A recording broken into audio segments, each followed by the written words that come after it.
What's up, guys? Masta Styles here, back with another AFK Journey video. And today we're going to be talking about AFK stages. I'll try to give you some tips and tricks about how to go about it, because eventually you'll get to a point where you're going to get stuck. And of course, for me now, I haven't really been pushing it. As you can see, these enemies are at a lower power level than me, so it's not going to be hard for me to beat it. Hopefully in this video we can actually get to a level where the enemy has a higher power level. But for this one here, wall in the way, whenever you see walls in the way, that means that you have to go around the wall, which is clearly obvious. But at the same time, range units is what you want, because as you can see over here, you have these heroes here, and this is another thing you can do. You can look at what they have in terms of their levels. You see its range, 20 range. He can shoot very far. You get kind of a gist of what they can do. Another thing you can do is pull this up. This here will definitely help you. You'll see what their faction is. Seeing their faction, obviously this faction is unique to the enemies, and you can also see what class they're in, so that way you can, in a sense, prepare for that. You want to make sure you're using your faction bonuses, because they're using their faction bonuses. And if they had like the regular factions, then you could utilize the faction strategy to give yourself an advantage. And you all can see here what types of heroes are good against other heroes. So again, with this one, you want to make sure you have some type of range units to get to the enemies behind the wall. So let's play here and see how it goes. Brutus is basically there to tank most of the damage, and so is Entendre. As you can see, I liked Caroline, I think it's Caroline, because she can actually hit those targets back there. I don't have their ultimates on. I just realized that. I literally just realized that the ultimates weren't on. Yeah, there we go. And that's just going to make it even quicker. It would have been done. Actually, that way I can kind of show you how to go about the fights by having the ultimates off. Obviously, you can auto these. And of course, that would be easy because you can pretty much just walk away. Again, similar situation. Let's see what the classes are looking like. Another thing you can do too, instead of, I like this is pretty cool. You don't have to back all the way out. You can actually switch your heroes. So say for instance, in this situation, you're like, I need somebody specific, and this guy right here, he's 150, but he's not on my team, and I have someone else that is on my team that is 150. So I'm like, okay, let me switch him out and bring him up to 150, switch her out and bring her up to 150. So that's kind of a neat way to, instead of having to go back to the Resonance Hall to switch them out, that right there is a neat way to do it right away. And obviously there's also a way, if you press the one beneath that, it retracts all the heroes. That way you can either set up, you want to utilize this so you can see where you're attacking, and you can also see who is going to attack who. So if we split it here, they're still focused on Brutus, which is okay. In this situation, I would go with her, because I need somebody who can get in the back line, because those people in the back do a lot of damage. Let's move her here, move her back, put him in the middle, and this is kind of a funnel, so that way my people in the back will have enough time to get their ultimates off, and let's see how it goes.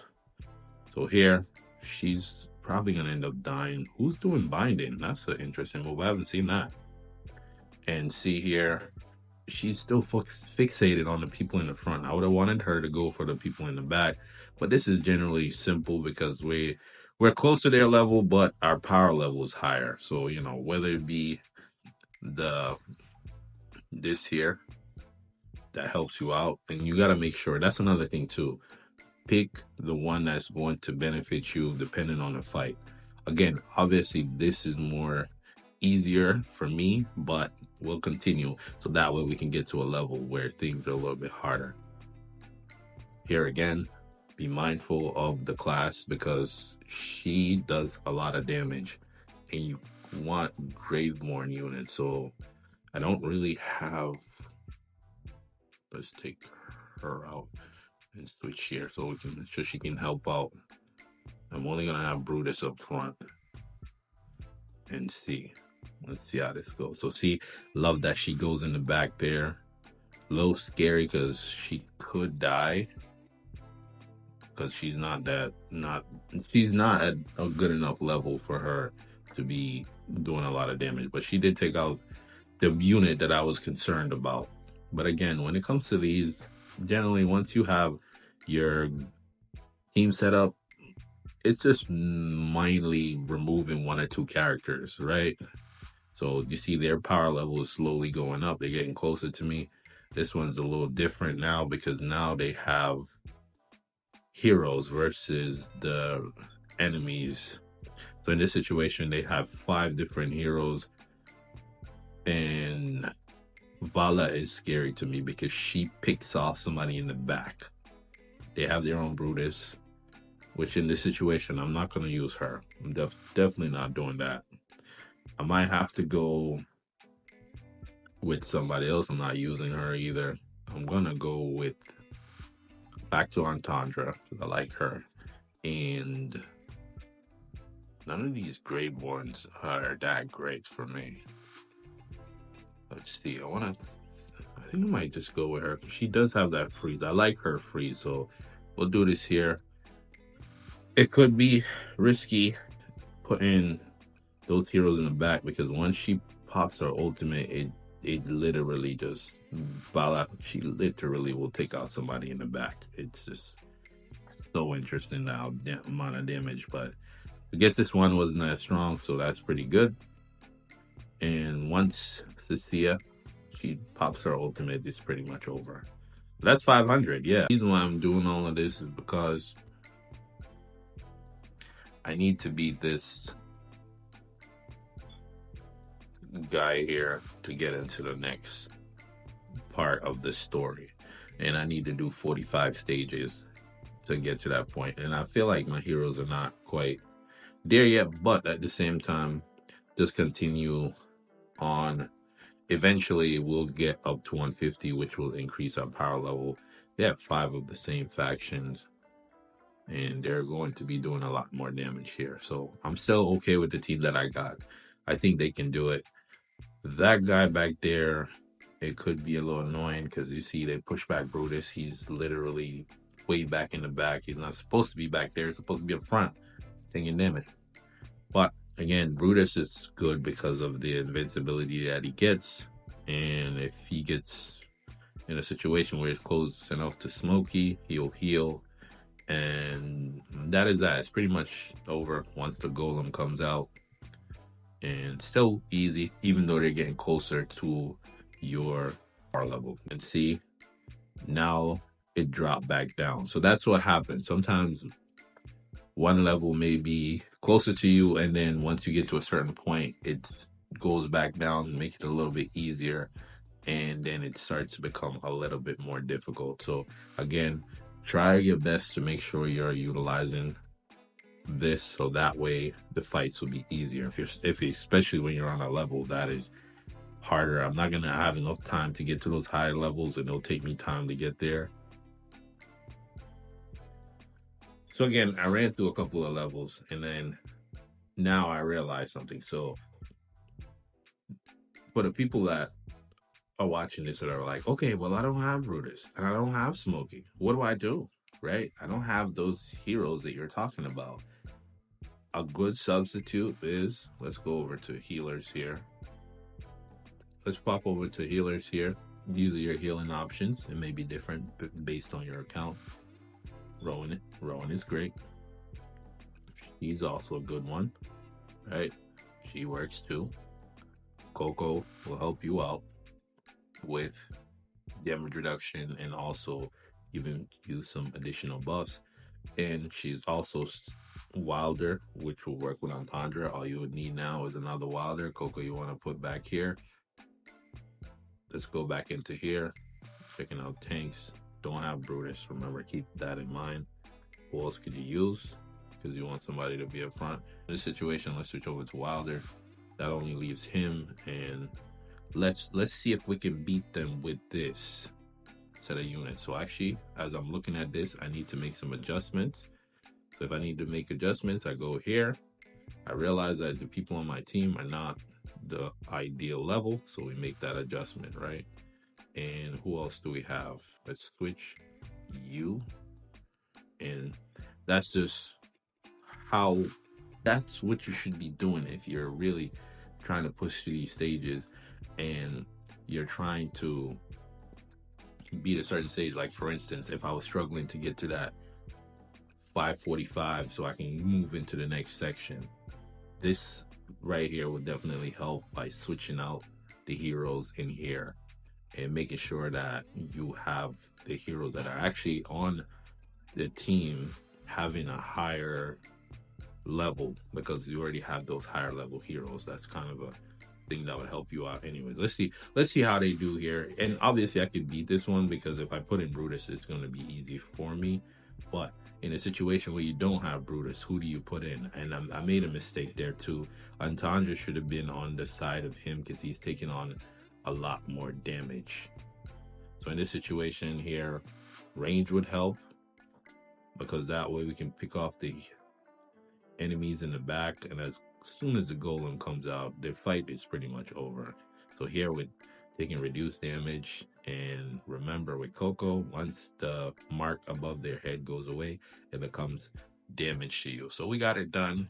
Very easy there. Again, you want to make sure you get your supports. You need supports because they're going to make the fight a lot easier. So let's go again. We're going to switch it out on team, see what works, right? So again, same situation. We see what's over there. Let's see what they have. Let's look at their units, their who's attacking what, and let's see. Again, in a sense, what their class is doesn't necessarily matter. I don't think there's class disadvantage. I haven't seen it. If there is class disadvantage, let me know down in the comments, because I haven't seen it. I noticed that there's obviously the faction strategy, but I don't see class disadvantage. So in this situation, I am going to run her because she's my main damage dealer. I want to get to those units in the back, but the units up front, let's see what this guy is. So he's a rogue, so he can jump into the back line. The one right here. Yep, he can definitely jump into your back line. I love that you can see what their skills are. Instantly teleport near the enemy with the highest energy, dealing damage and reducing their energy. Wow, that's interesting. What does this guy do? So he launches lava bombs at the area with the most enemies, dealing AoE damage. Wow, okay. Sheesh, that's interesting. So that there, obviously that's not as crucial, but again, it's sometimes knowing information will definitely help you out. I need somebody who's tanky. I know if you don't have him, you also have other, oh, actually, we'll use a different tank. Granny here is a good tank. I like her ability because, again, we'll talk about it in a second. So running her there, I want to switch this over. I want to see that. Yeah, so that way I can get my bonuses. I'm going to have to take out Antandra because I'm going for the bonuses. Let's go to all, and then we'll go with her. So that way it's simple. Yep, on +2. And I need 3 of the same faction.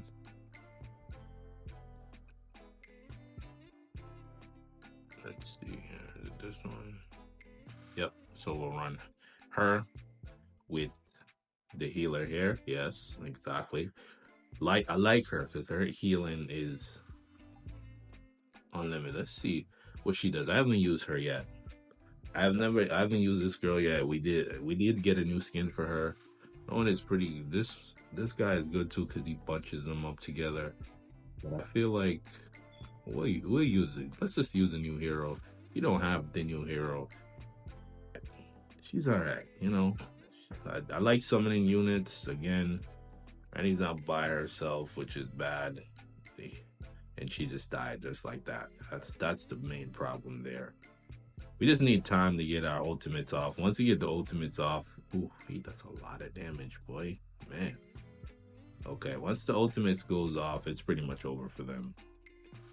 Because the golem comes out and everything is done. And her healing is amazing because she heals everybody. There's no range restrictions. Oh, there's more. I didn't know there was more. Okay, there's apparently more. And that's that.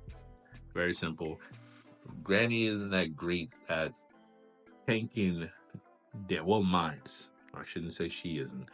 My granny isn't that great to tank damage because she's. I literally made the mistake that I was literally talking about. Like I just talked about this, going in, switching the people out, and I wish it was just automatic. It would be nice if it was just automatic, or it asks you, okay, who do you want to put in? But in this situation, using her is tough. I'm gonna have to go back to Brutus. I'm gonna have to go back to my actual team because now it's looking a little bit different. We need to switch her out because we're not gonna get that faction bonus. We'll put Smoke in there, and then we'll run this last one. And I'll talk a little bit more about preparing for the new heroes, not hero, right? There's 2 new heroes coming out, and what you kind of want to do once this match is over. So here, once we take out the frontliners, it tend to become a lot more easier. And Brutus is in trouble actually, but there you go. The golem comes out, and it's pretty much over after that. Because now we can access the people in the back line. So I'm sure you should have her because they give you her basically for free. The first S level hero that you get, and of course you get some additional diamonds and continue to push your FK because pushing your FK means that these rewards will get better. And if you're struggling, you can always go AFK. But let's talk about the preparation for the 2 new heroes and what you kind of want to do. So for me, let's hop over to my bag here. I'm just holding off on doing any type of summons, right? Right now, you should just be stacking your resources. Don't even bother with doing the summons. Yeah, you may need a hero or 2 here, but just stack your summons, continue to level your heroes because, like I said, you could just easily go into Resonance Hall, slot a hero in there, and it actually changes here too, which is very interesting. But continue to level your heroes. I'm getting closer to 150. By the next video, I'll be at 150. But again, I just wanted to talk a little bit about the stage clear there and pushing AFK because, again, as you can see, that is what's stopping me from progressing through to the next part because you want to make sure you continuously keep doing that. I know it takes some time, but continuously attack the AFK stages is going to be beneficial to you anyways while you're offline. But overall, I hope that helps. If it did, comment down below. I am going to continue to make videos around this game and tips and tricks and strategies, whatever I notice that's actually helping me to progress throughout the game. And if that's something you are interested in seeing, make sure you hit the subscribe button. And for those that are rocking with me, make sure you hit the like button. Don't forget to turn on post notification. Comment down below what AFK stage you're on, or if you are struggling with said stage. Without further ado, I want to thank you for watching. Till the next video, peace.